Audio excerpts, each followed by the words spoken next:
You know, it's almost like your birthday with a package from China, so let's go.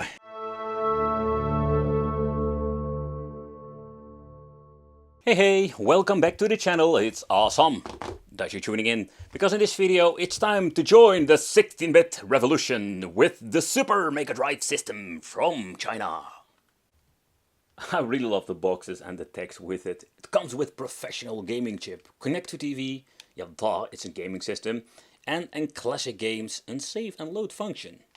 I don't have a brain fart. I purchased this brand new, and this is basically what they're doing. They're like rebranding stuff or saying it's due to 2023, 2024, whatever model. And that's the reason I picked it up. I just wanted to see what are we going to get. There is not a lot of information on the box. So let's do a quick unboxing. Inside we do get like wireless controllers. There is an option for wired version. And what I do like about these things, they feel kind of nice. Like the D-pad has a very nice touch to it. Select start is a 6-button layout, and at the bottom we're going to get the tiny button for play 1 or play 2. We only need one single AAA battery, so I think that is pretty damn cool. An HDMI cable, because yup, this thing has HDMI. Another controller. Then we're going to get ourselves the micro USB, because this system works on 5V. I think there is no adapter. That is something they're doing. It's not a big of a deal. We can just get these very cheaply. So this is actually the system itself, and there is not a lot of branding going on, just saying 16-bit, it almost weighs nothing. It has an okay switch. You can see the switch is a little bit wobbly, so it's absolutely cheap. Oh, that sound! Oh, that's really bad. But it's kind of interesting. At the front we're going to get 2 USB connections. Yeah, and that's a little bit of a bummer in my opinion, because I wish they used original Sega, like say control or controller port. At the back we're going to get the input for the micro USB. Then we're going to get ourselves the HDMI out, and there is an SD card option. So basically this has an built-in EverDrive. So that's basically what we're going to get. 2GB SD card. Yeah, let's be honest, you don't need a big, huge card, because the original files are very tiny. What is interesting, the mold does have the option for an AV out, but finally they left it out. Or finally, it does have a little bit of a bummer, because if you want to use this thing on a CRT, that would be pretty damn cool. Another thing I found also a little bit of a bummer, there is no option for adding original games. So what you see is what you're going to get. And of course, the user manual 16-bit Super Mege drive. Okay, so that's something new, I think it is. For the people who don't know, basically they called it the Mega Drive. And Mega Drive was based in Europe, especially. I think the US people had Genesis. Sounds, by the way, way cooler than that. The basic explanation, for example, we're having select start, so we can go back to the main menu stuff. Just read it. Not a lot of information. Deluxe toilet paper. But if I recall it correctly, the audio of the background is still the same that we have seen before, but they changed out the menu itself. It looks so much better now, to be honest. The menu itself looks kinda cool. So here we're having the sports, shooting, adventure, fighting, puzzle and downloads. So when you change out, you can see the middle icon will be changing out either. Then of course pressing the download, here we can find and add ourselves new files. So here we can even add ourselves the NES files if you want to. Pressing select start brings you back to the main menu. Another feature I think is pretty damn cool. All of the games so far I have seen have a tiny preview over here. No video, but just a picture, or one single picture. It seems to be that everything has been to the, yeah, like added everything to a certain order. So that is very nice, alphabetic order. Pretty damn awesome. Sometimes the pictures will look a little bit strange because they are cut off left and right. So we just have Desert Strike Return to Golf, and what you're actually going to get is just a picture of some ground and something exploding. Yeah, that makes no sense. So when you're in the game, pressing select and start will give you the extra option. Here we can make a quick load and quick save, and we can even adjust the screen to full size and scaling. In the system we can switch out the region if needed. I think it's pretty damn cool, to be honest. Why is there something on my screen? Or no, there's nothing on my screen. It looks like there's something on my screen, but no, it's from the game itself. And of course, pressing resume will bring you back to the game itself. So what I wanted to try, and that is something I have tried in the beginning when it was with the first version, when you're going to scale it up. Go to resume. It seems to me that everything is working like it should be. Because with the first version we had the width option going on. When you're going to switch between aspect ratio, that we have problems. But so far I don't see any weird glitches, stuff going on. I'm not going to say they nailed it, because we still need to do a couple of tests, but so far so good.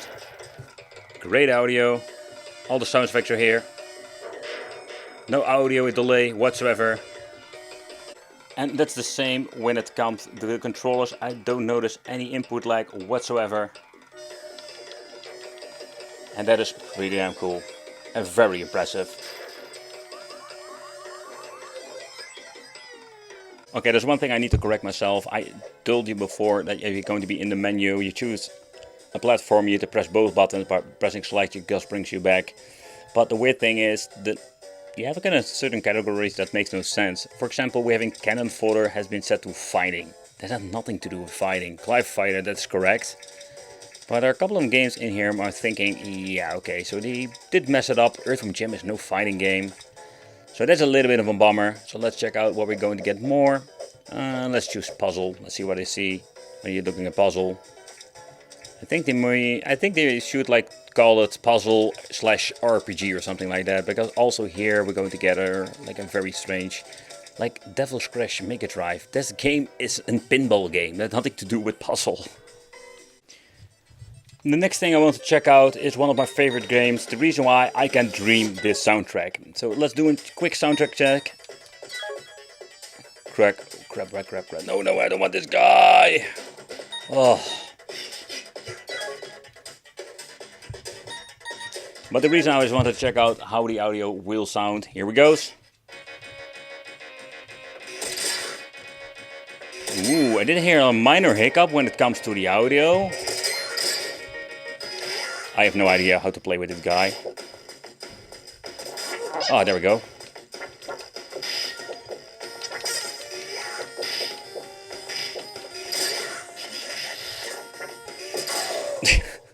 I suck. But now is the question, how does the D-pad respond to this? Oh, absolutely. Oh crap, that was my own fault. Handicap.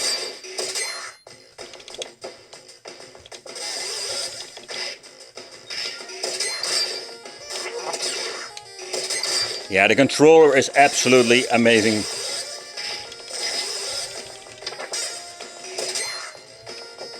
Come on, bring it on. Bring it on. Bring it on. I can do this all freaking day.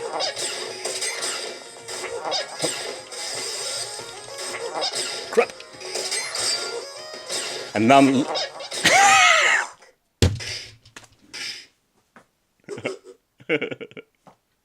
And of course, for the ultimate sound test, let's try one of my favorite games, Street of Rage #2. And the reason why, because most of the time here we can see, better said, we can also hear if they're completely messed up the freaking audio. Okay, the first thing that we need to do is mess with the settings, because I do have the idea there was something wrong with the audio. I mean, especially when it comes to the settings. Let's set it to PAL for fun, just see what happens. No, that was not the thing that I wanted to do. Let's go to the settings again. Let's set it to auto. Alright. Let's give it a reset. Let's boot it up again. Let's see what happens. There we go. And does it sound better now? Alright, they're using NPAL ROM on this. Yeah, this is better. Much better. There we go. That's the way. So that's the thing that you need to do, messing with the regions.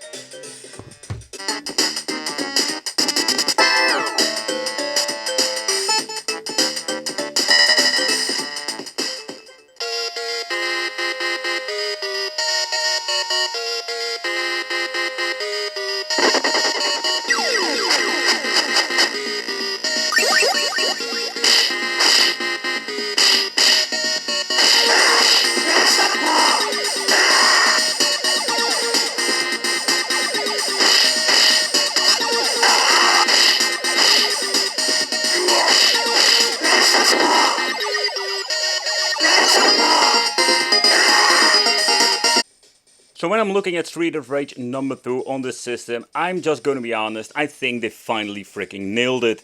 The audio itself, will it be like 100% authentic? Maybe it's a little bit off, but I can tell you from this point on, I cannot even hear it anymore. And that is a good thing. And I can really enjoy myself some Street of Rage 2 on this device, so that's pretty damn awesome. So where there is nothing beating FPGA technology, or better said original hardware, yeah, I must say they completely didn't drop the ball on this one. It's a very cheap piece of plastic that you're going to get, so let's open it up and show you what you're going to get on the inside. Oh, when opening up, it's so laughable. I must say that they didn't add extra metal or stuff like that. I have seen it before, that they have these tiny PCB adding a piece of metal to give it some weight. They didn't do that, so what you're going to get is two PCBs. This is the main board. It comes with some flash from over here. I don't know how much it is, but in the end, they did sand off the original chip, so it's kind of bummer you cannot really see what is going on over there.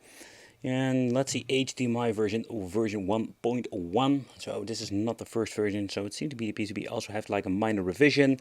This is the antenna for the controllers. Yeah, downside to the controllers is if this thing breaks, there is no way of, let's say, reconnecting it. So there's nothing to do with about that. So overall, like a ribbon cable goes to the front part, and the front part is even more levelable because there is almost nothing here. So they are using a little bit older PCBs. This thing is from 2022, so they're reusing some parts. This piece of plastic is just loose, like we have seen many times before. LED, micro switch for the reset. That will bring you back in the main menu when playing a game. But beside that, it doesn't do anything else beside that. But I did notice when you're pressing reset, it just goes out of the game into the main menu. And when you're pressing select start on the controller, it brings you back in the I think it's the special menu. At the front, two USB ports, and that's basically what we're going to get. So sometimes with these devices you do have like an extra PCB for the connector, or at least for the cartridge reader, but yeah, there's nothing inside of here. I can still remember, if you choose the game Asterix in combination with the wrong emulator, you're going to get trippy Asterix. Nevertheless, this is what you're going to get because they chose the wrong emulator. Let's try another weird game. I just wanted to show out this homebrew game of Sonic the Hedgehog. But this particular Asterix game had some problems, but when it comes to the Sonic game, we have no problems whatsoever. So NES seems to be working just fine on this.